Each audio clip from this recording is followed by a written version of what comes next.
Buenos días a todos. Qué buena promesa que tenemos, que Jehová no se olvida del justo, ¿verdad? ¿Cómo decía la estrofa, Raquel? Jehová no olvida nunca al fiel. Exacto. Jehová no olvida nunca al fiel, ni al justo que confía en él. Qué buena promesa que tenemos de parte del Señor. Y qué bueno es pensar en esas promesas, ¿verdad que sí? Es reconfortante pensar en las promesas que el Señor ha dado, porque son promesas que el Señor cumple. Nuestras promesas muchas veces se quedan en palabras solamente, ¿verdad? Y bueno, muchas veces sí, porque no podemos tener control sobre todas las cosas, aunque nuestra intención sea cumplirla, pero a veces no podemos cumplirlo, aunque nos esforcemos en ello a veces. Es bueno cumplir lo que prometemos, pero a veces no podemos, porque no tenemos control sobre todas las cosas. Pero Dios sí, tiene control sobre todas las cosas. Y qué bueno es poder descansar en el Señor en este aspecto. Pues vamos a orar un momento al Señor y vamos a pedir su bendición también para este tiempo. Padre Celestial, venimos ahora delante de ti, con tu palabra abierta, para que ella nos hable, nos instruya, Señor, nos exhorte y nos ayude, Padre, en nuestras vidas. Te pido, Señor, que tú ayudes mi torpeza y, Señor, podamos salir de aquí edificados, todos nosotros. En el nombre de Jesús. Amén. Pues hace ya un par de semanas, y a raíz del próximo 40 aniversario de la Iglesia, comenzamos el mensaje hablando acerca del significado del número 40. ¿Alguien se acuerda de lo que significa el número 40 en la Biblia o con qué está relacionado en la Biblia el número 40? 40 días y 40 noches. ¿Qué pasó ahí? Un diluvio. ¿Qué más cosas pasaron en 40 días? 40 días y 40 noches siendo tentado. ¿Y qué más pasó durante 40 días, por ejemplo? Moisés estuvo en el Sinaí recibiendo la ley. ¿Y qué más 40 días? ¿O 40 años? También en el desierto de Israel estuvo 40 años. Nínive también recibió el mensaje de Jonás y por 40 días estuvo predicando. Jonás decía, de aquí a 40 días Nínive será destruida. Y Nínive se arrepintió. Y el número 40 en la Biblia es símbolo de prueba. Es símbolo de prueba. Es un periodo en el cual el corazón de alguien o de un grupo de personas es probado para que salga lo que hay fuera. Moisés también tuvo 3 periodos de 40. ¿Os acordáis? 40 años en Egipto, 40 años cuidando las ovejas de su suegro y 40 años también después guiando a Israel por el desierto. Número de pruebas. El número de 40 está relacionado con la prueba. Y justamente esta iglesia ahora ha pasado, o está a punto de cumplir 40 años. 40 años. Sí, ¿quién lo diría? Pues sí, 40 años. Es fácil, coges el calendario y lo sumas. 40 años, sí. Y claro, se han probado muchas cosas. Se han probado en este tiempo el corazón de muchas personas. Nuestros corazones están siendo probados cada día. Y también 40 años fue los que gobernó Saúl en Israel. Eso lo leemos en Hechos 13:21, que Pablo lo menciona. Si no recuerdo mal, es Pablo quien lo menciona, que 40 años estuvo Saúl gobernando en Israel. También 40 años. Y fue probado su corazón en ese tiempo. Aunque en el principio casi, al poco tiempo de ser rey, a los pocos años quizás, Dios mismo ya le dijo que su reino, su dinastía, no iba a permanecer. Había sido rechazado como rey por su osadía de desobediencia y de ofrecer sacrificios cuando a él no le correspondía. Pero en todo este tiempo Dios también probó su corazón. pero no salió airoso. Es curioso, que a pesar de que fue al principio de que Dios le dijo que no iba a durar su reino, le permitió gobernar todo ese tiempo, todos esos años. Ahí se ve la misericordia de Dios. Tuvo todo ese tiempo Saúl para poder arrepentirse, para poder cambiar su corazón, para poder humillarse delante de Dios. Ahí está su misericordia, la misericordia de Dios. Y estuvimos haciendo hincapié en la herencia que hemos recibido. ¿Os acordáis? Empezamos leyendo en 1 de Samuel capítulo 9, leímos todo el capítulo, pero nos quedamos solamente en el primer versículo, cuando describe aquel varón de Benjamín, hombre valeroso, el cual se llamaba Cis. No Saúl, se llamaba Cis. Y hacíamos la comparación de cuando Dios llamó a Gedeón. Dios le llamó, se apareció el ángel a Gedeón y le dijo: varón esforzado y valiente. Y lo escogió a él como juez de Israel. Pero vemos aquí que empieza igual el pasaje, o muy parecido. Había un varón de Benjamín, hombre valeroso, el cual se llamaba Cis, y no es Saúl, es su padre. Este hombre Cis tenía un hijo, se llamaba Saúl, no lo describe como valeroso, sino le llama joven y hermoso. Joven y hermoso.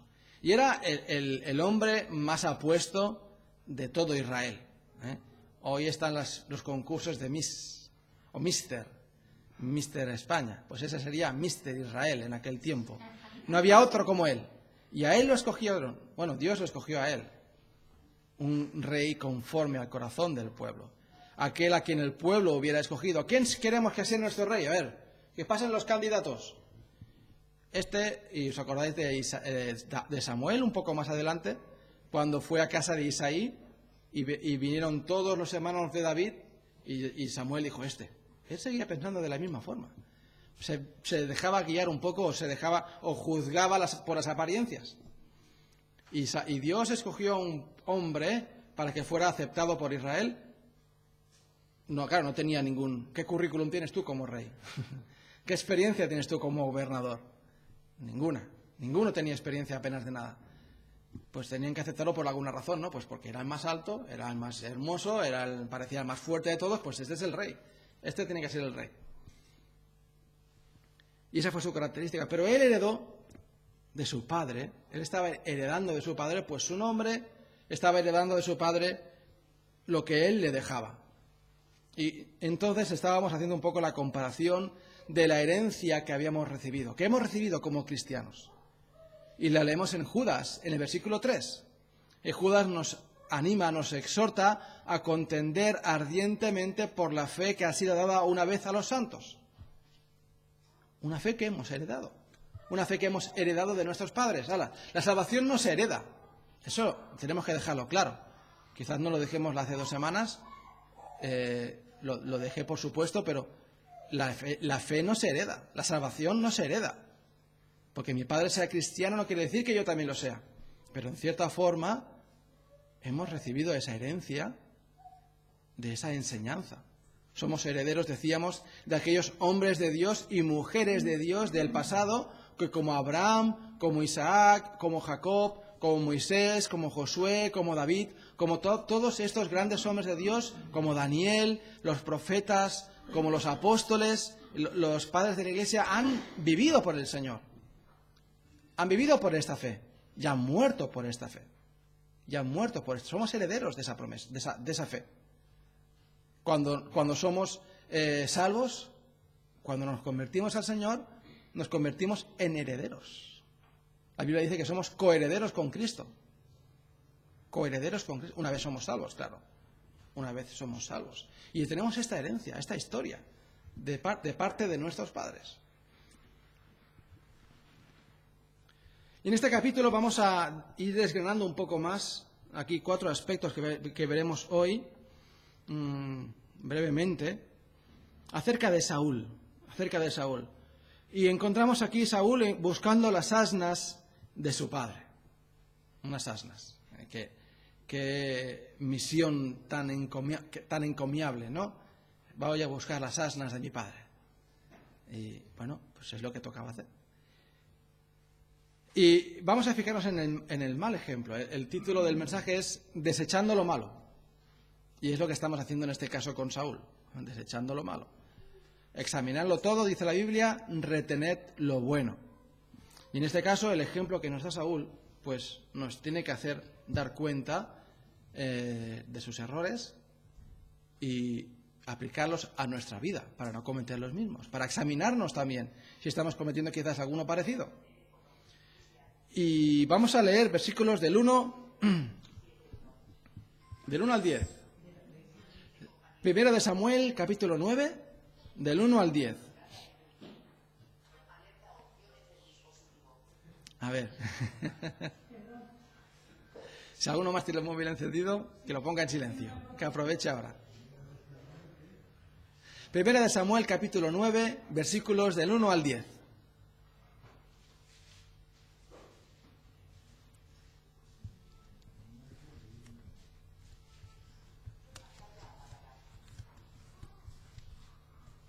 Muy bien, dice la palabra del Señor.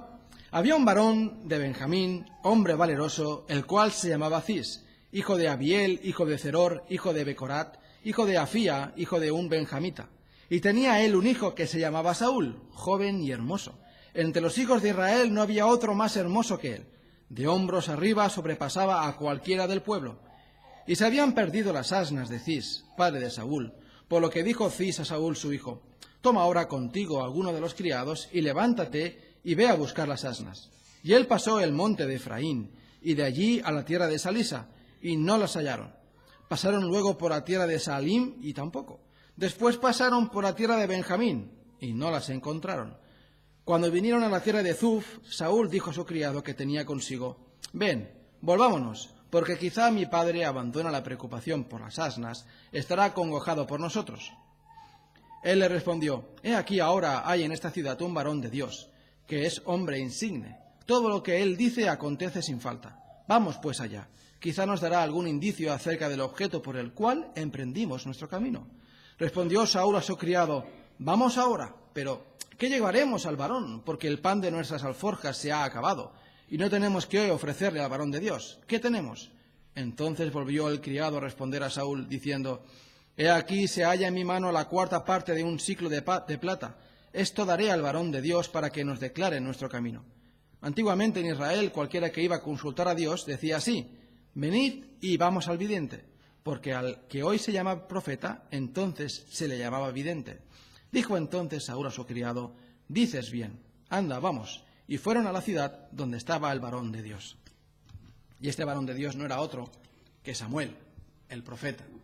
Samuel, el profeta, era este varón de Dios. Y después, más adelante, lo vemos. Pues en estos versículos que hemos leído del 1 al 10, encontramos 4 evidencias que nos muestran un poco el carácter de Saúl. Primeramente, vamos a ver que Saúl no fue el que tuvo la iniciativa de ir a buscar las asnas. No salió de él el ir a buscarlas. Después, Saúl se cansó de buscar las asnas y propuso regresar a casa. No las encontraban y quiso regresar a casa. En tercer lugar, fue el criado el que propuso buscar la ayuda del varón de Dios. No fue Saúl, sino fue el criado. Y también, en cuarto lugar, fue el criado el que iba preparado para entregar algo al varón de Dios. No era Saúl, era el criado. Ahora, vamos a buscar alguna aplicación para nuestras vidas. En primer lugar, vemos la falta de iniciativa de Saúl. Esa falta de iniciativa. ¿Y cuánto cuesta empezar algo, verdad que sí? Muchas veces cuesta mucho, o normalmente cuesta empezar alguna cosa. Y más aún si no es para ti. Más aún si no es para mí mismo. No sabemos si Saúl sabía lo de... Vamos a empezar con esa prerrogativa. No sabemos si Saúl conocía lo de las asnas. Estaba fuera de casa, quizá no se había enterado, pero de todas maneras fue su padre el que le dijo: Hijo, ves a buscar las asnas que se han perdido. Si Saúl no sabía de las asnas, no quedó en buen lugar, aunque fue un hijo obediente. Dijo: Padre, no te preocupes por las asnas, podemos comprar más. No sé, o allá las traerá alguien. No, él fue un hijo obediente y fue a buscar las asnas. Y vemos que en un principio Saúl pues recorrió una buena parte del territorio y pasó al monte de Efraín y de allí a la tierra de Salisa y no las hallaron. Pasaron luego por la tierra de Salim y tampoco. Después pasaron por la tierra de Benjamín y no las encontraron. Claro, dio un buen recorrido. Ahora, súbete tú, no sé cómo es de alto, es el monte de Efraín, pero súbete tú al Tibidabo y baja al Tibidabo, buscando unas asnas. No sé, el Tibidabo no es un monte muy alto. No sé cómo de alto será el monte de Efraín. Pero andó un poco Saúl y después siguió por otros territorios. Pero vemos aquí un poco la falta de iniciativa de Saúl.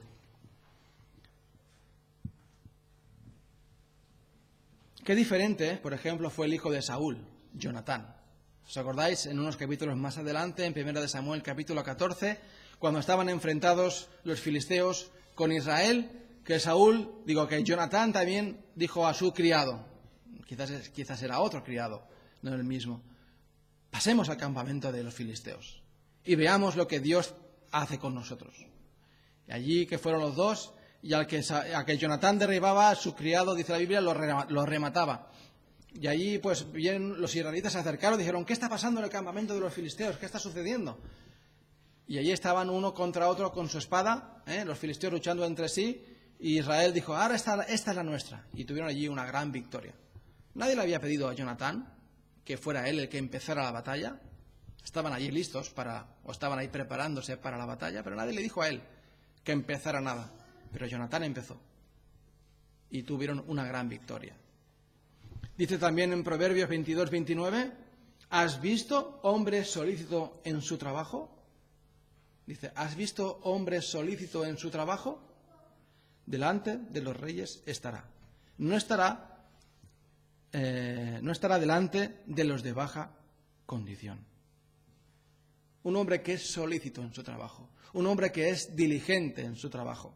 Es que me pagan poco. Por lo que me pagan, pues me quedo sentado. Ya me dirán algo si quieren que lo haga. Entonces te quedarás ahí toda la vida sentado. No te preocupes. Quizás no te echan, pero te quedarás toda la vida ahí sentado. Y otros compañeros que tienes quizás irán subiendo de categoría. Los irán cambiando de trabajo, poniéndolos en lugares de trabajo de más responsabilidad. ¿Hago lo que se tiene que hacer o espero que me lo digan? ¿Hago lo que se tiene que hacer o espero que me lo digan? Si no me lo dicen, pues no lo hago. Allí habla la Biblia del perezoso, ¿verdad? ¿Y cuántos pasajes hay en el libro de Proverbios que nos avisan del perezoso? En Proverbios 12:24 dice, la mano de los diligentes señoreará, mas la negligencia será tributaria. Parece que si uno se evita el trabajo, vivirá más tranquilo, ¿verdad? Pero es al contrario.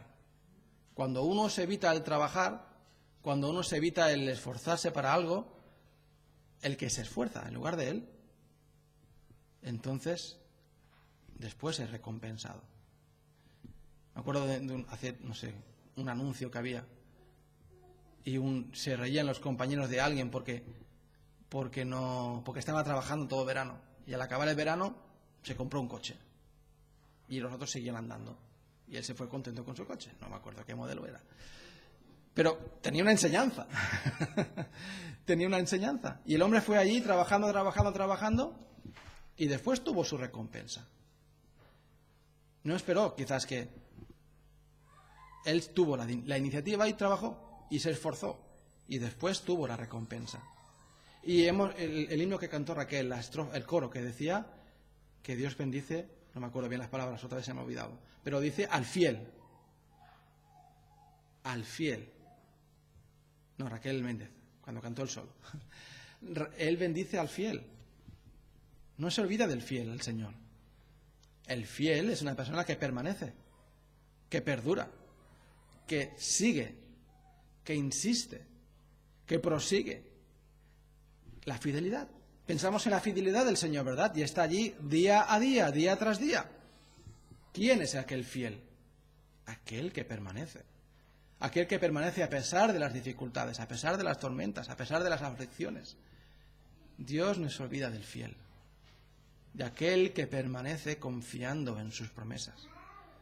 A veces es difícil, porque a veces las olas, como le pasó a Pedro, le cubren la cabeza, nos cubren la cabeza y parece que sea difícil, parece que sea imposible. Pero ahí está la fidelidad, ahí se demuestra la fidelidad. ¿Cómo si no podríamos demostrar que somos fieles? ¿Cómo si no podríamos demostrar que hemos puesto nuestra fe en el Señor? Si nuestra fe o nuestra fidelidad no es probada. No podríamos saberlo.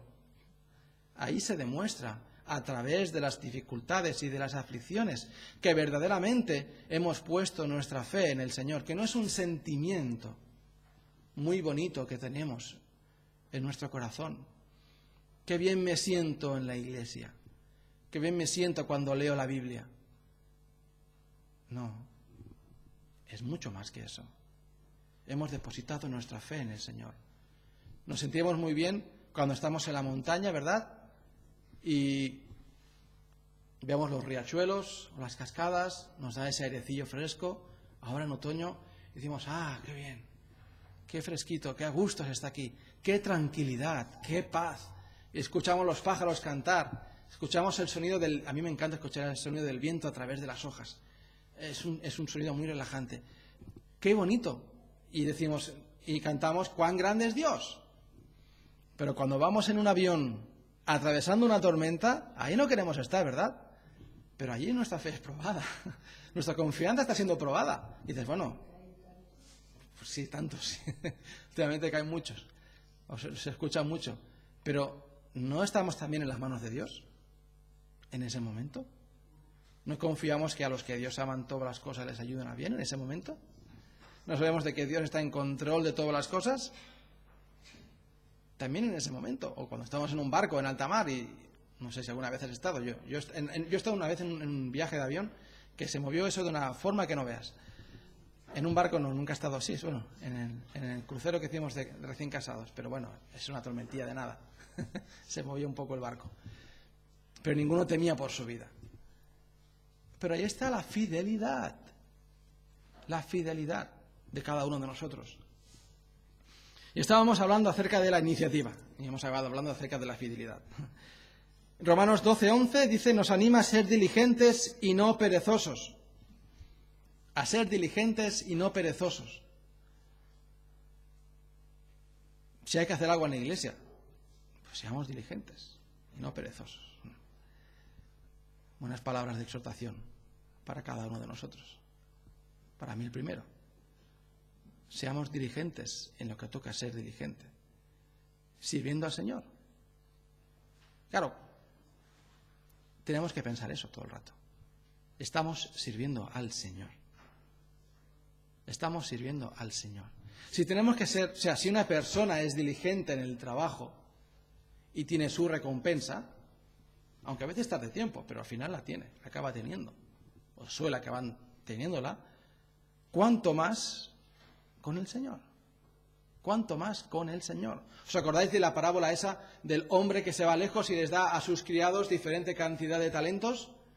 Uno le da 1, otro le da 5 y otro le da 10, si no recuerdo mal. Y después, al cabo del tiempo, regresa.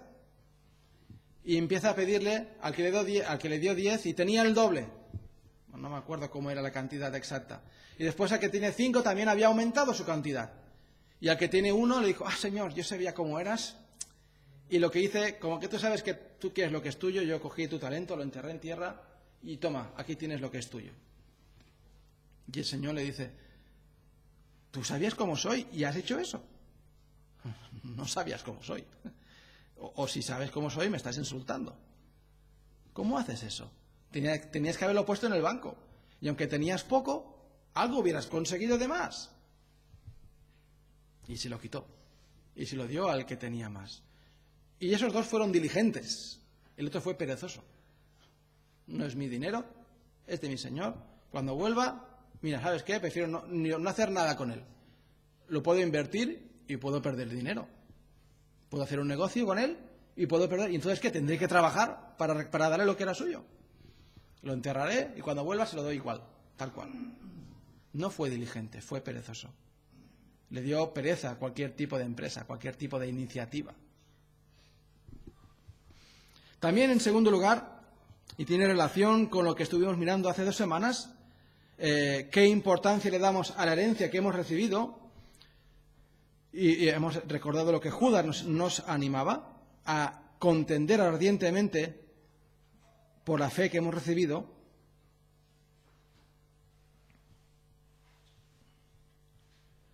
Por la fe que hemos recibido, vemos que Saúl se cansó de buscar las asnas y propuso regresar. Estábamos hablando acerca de la fidelidad, ¿no? Y vemos que Saúl se cansó. Y parece ser que eso era algo en él que nunca aprendió en su vida: la perseverancia o la paciencia. Más adelante os acordáis cuando estaban para enfrentarse con los filisteos y Samuel le había dicho: llegaré tal día y yo ofreceré los sacrificios a Dios antes de la batalla. Saúl dijo: el ejército se me está yendo, se me está desertando. Pues cogió él, hizo los sacrificios, y cuando acabó llegó Samuel: ¿qué has hecho? Es que se me desertaban los hombres. No tuvo paciencia, no esperó el tiempo que tenía que esperar. Y vemos que ya era un problema que tenía de antes. Y aquí parece ser que Saúl no tenía en muy alta estima esas asnas. Y él acabó pensando: vamos a volver. Quizás mis padres ya no se acuerdan de las asnas. Ahora se preocupa por nosotros. Y claro, voy a volver a casa para que mi padre no se preocupe por mí. No es que recibió un mensajero de su padre: vuelve, no sabemos dónde estás, si estás bien, vuelve a casa. Te prefiero a ti antes que a las asnas. Obviamente su padre lo pensaría, supongo. Pero Saúl fue el que dijo eso. Vamos a casa, no las encontramos. ¿Qué se le va a hacer? ¿Qué se le va a hacer? Claro, lo que realmente le pasaba a Saúl es que en el versículo 7, yo creo que aquí nos dan una pista muy clara. Porque le dijo: porque el pan de nuestras alforjas se ha acabado. Y Saúl había visto de que pronto tendría hambre. Su estómago le estaba llamando ya, diciendo: vuelve a casa, que ya se acabó la comida. Deja las asnas, vuelve para casa, que ya no importa esto. Más importante es tu estómago que las asnas de tu padre. No cogió provisiones de dinero Saúl. No eran pobres precisamente. Pero él o no le dio la importancia suficiente a la herencia de su padre, a lo que era de su padre, y lo dejó. Y hace también un par de miércoles estuvimos hablando acerca de Demas. Demas me ha desamparado, le dice Pablo a Timoteo en 2 Timoteo. Demas me ha desamparado amando más a este mundo. Y qué triste es escuchar palabras de estas. De una persona que había estado con Pablo, trabajando con él, luchando con él, acompañándole en sus viajes misioneros, y al final dice: amando más a este mundo. Esa perseverancia desapareció. Aquí vemos la falta de fe. ¿Os acordáis también cuando Jesús les menciona a los discípulos: guardaos de la levadura de los fariseos? Y los discípulos, esto lo hablábamos también hace poco tiempo, los discípulos decían: eso fue porque no trajimos pan. Y el Señor les dice: no entendéis, todavía no habéis entendido. ¿Cuántos panes y cuántos peces, cuántas cestas llenas recogisteis después de que alimentamos a toda esa gente? A los 5.000. ¿Y después de los 4.000? ¿A cuántos? ¿Y pensáis que es por el pan? ¿No sabéis todavía que yo tengo poder para hacer aparecer el pan de donde sea? O hacer que pesquéis aquí y se rompan las redes de tal cantidad de peces que encontréis. Estaba hablando de la doctrina de los fariseos, no de la comida. Y allí estaba esa falta de fe. Y muchas veces también nosotros tenemos esa falta de fe. Y nos cansamos. Y queremos volver atrás. Ya no quiero seguir más adelante. Volvemos para atrás. Estábamos más tranquilos antes. Estábamos más seguros antes.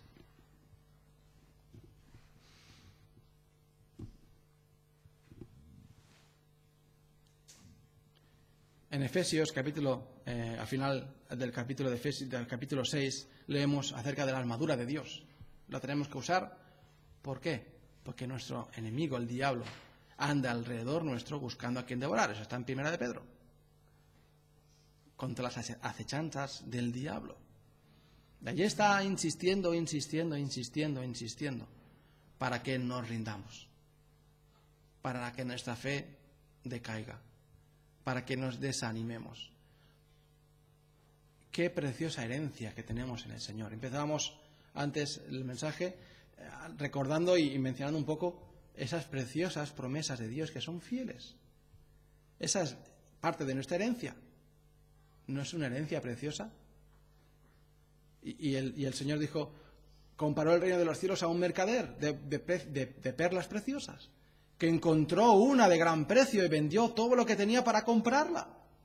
Es que esto es lo que tiene valor. Esto es lo que vale realmente. No hay nada que le supere en precio y en valor. No estamos hablando de unas asnas.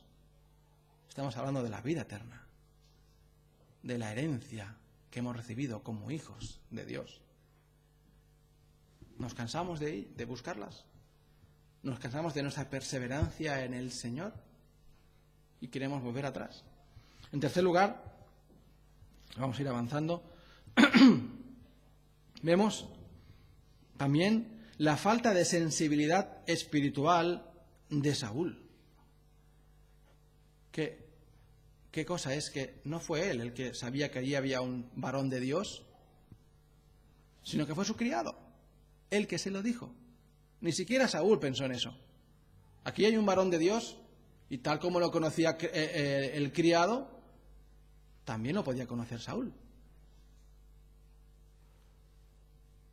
El criado quizás tenía más necesidades que Saúl. Posiblemente.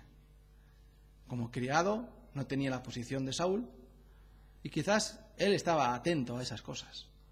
A un hombre de Dios, a un profeta, a un varón vidente, que habla con Dios y habla lo que Dios dice. Saúl tenía la vida casi resuelta, y él quizás esas cosas no las necesitaba. Eso nos recuerda las palabras de Jesús. Decía que más fácil es pasar que el camello por el ojo de una aguja que un rico entre en el reino de los cielos.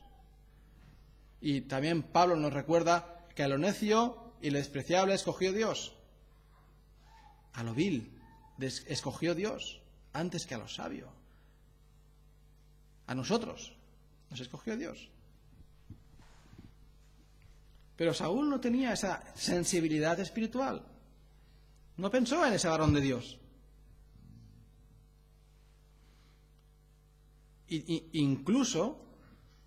Incluso el criado le dice, vamos pues allá, en el versículo 6, quizá nos dará algún indicio acerca del objeto por el cual emprendimos nuestro camino. O sea, imaginaos el discernimiento que tenía el criado de Saúl.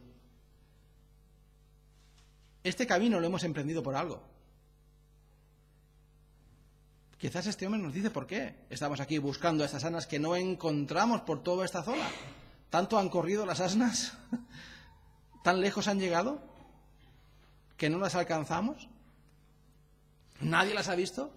¿Nadie nos puede dar una pista de su paradero? Obviamente irían preguntando por las aldeas, por las granjas que por allí habrían, por las casas que por allí encontrarían, por la gente que se cruzaría. ¿No habéis visto un hato, no sé cómo se llama, de asnas?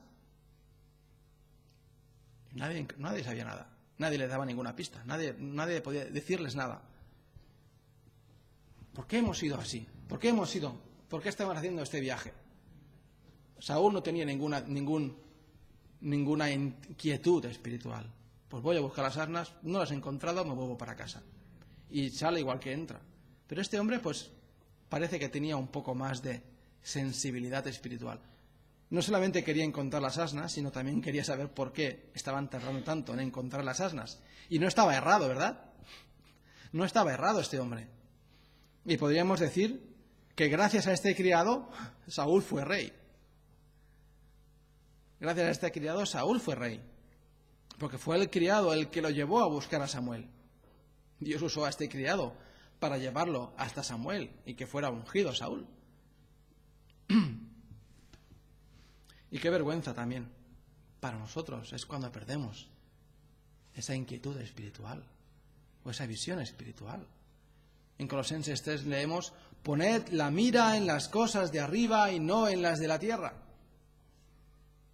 Y también en Romanos 8:28 nos recuerda: a los que a Dios aman, todas las cosas les ayudan a bien.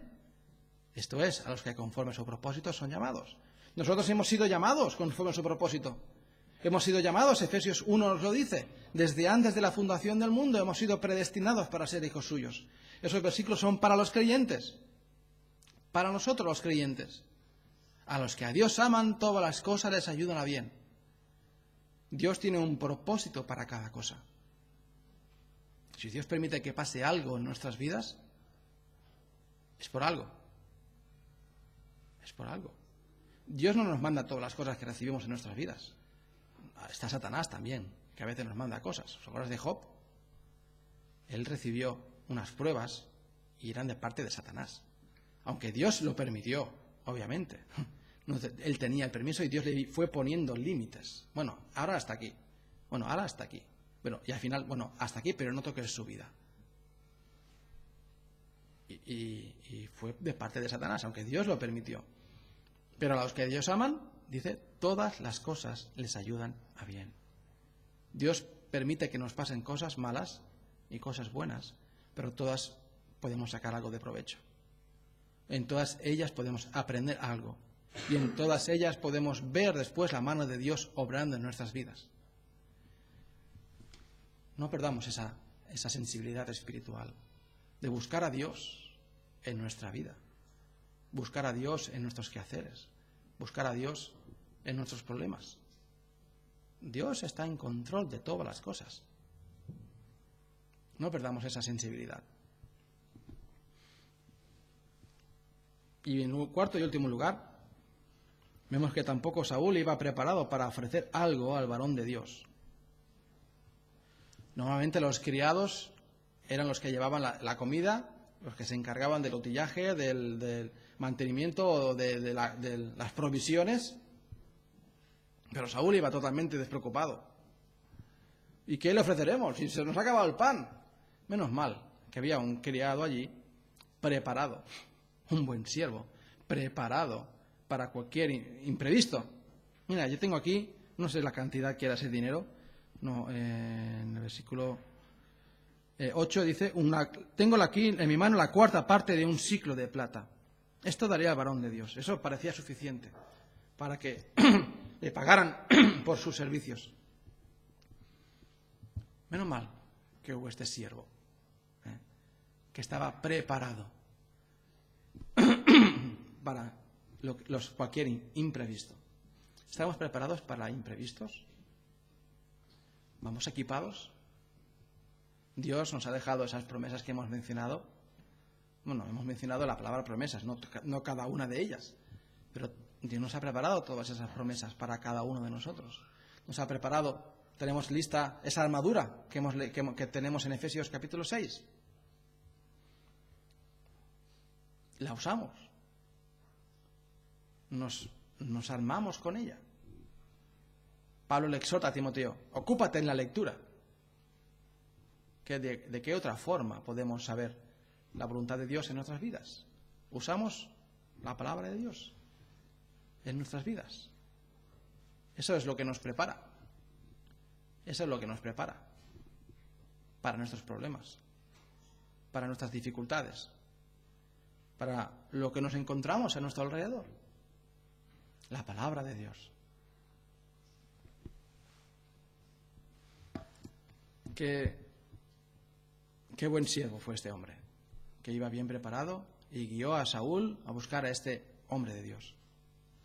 Saúl era un líder, y esas son palabras, enseñanzas para un líder, para alguien que quiere ser líder o para alguien que tiene esa responsabilidad. Pero también son palabras para cada uno de nosotros realmente, porque todos nosotros, cada uno de nosotros, somos líderes o de nuestras familias o de nuestras propias vidas. o de nuestras propias vidas. Cada uno es responsable de su vida delante de Dios. Pues son aplicables para todos y cada uno de nosotros. No perdamos esa inquietud o esa sensibilidad espiritual. Estemos preparados. Estemos preparados nosotros mismos para cualquier imprevisto, cualquier circunstancia que venga a nuestras vidas. Este criado se anticipó a su amo. Y aquí tenemos las palabras del Señor que nos dicen: bien, buen siervo y fiel. Sobre poco has sido fiel, sobre mucho te pondré. Y qué curioso que el Señor nos ha llamado a ser siervos. El que quiera ser el mayor entre vosotros, sea vuestro siervo. Como este, por ejemplo. Como este. No nos ha llamado a ser, aunque sí tenemos la promesa de que seremos reyes y sacerdotes, o somos reyes y sacerdotes, pero el Señor nos ha llamado a ser entre nosotros siervos. Y el Señor dijo: yo he venido a servir. Yo he venido a servir. Y el Señor nos dejó ese ejemplo, a que seamos siervos, buenos siervos, que tengamos esa preparación, que estemos preparados, que tengamos esa inquietud espiritual, que seamos diligentes y seamos constantes. Pues que el Señor nos ayude a que estas palabras las pongamos en práctica en nuestras vidas. Diligencia y discernimiento espiritual. Padre Celestial, te damos las gracias en esta mañana por tu palabra. Te damos las gracias por tu cuidado. Señor, te damos las gracias por la salvación que tenemos en tu Hijo, por las grandes promesas que podemos tener en tu palabra. Ayúdanos, Padre, a vivir para ti, a confiar en ti, Señor. Padre Celestial, perdona nuestras faltas. Perdona, Padre, porque muchas veces no somos lo diligentes que tenemos que ser. Y, Señor, ayúdanos, Padre, a levantarnos, ponernos de pie, Señor, y trabajar para ti, para tu gloria, Señor. Le pedimos, Padre Celestial, en el nombre de Jesús. Amén.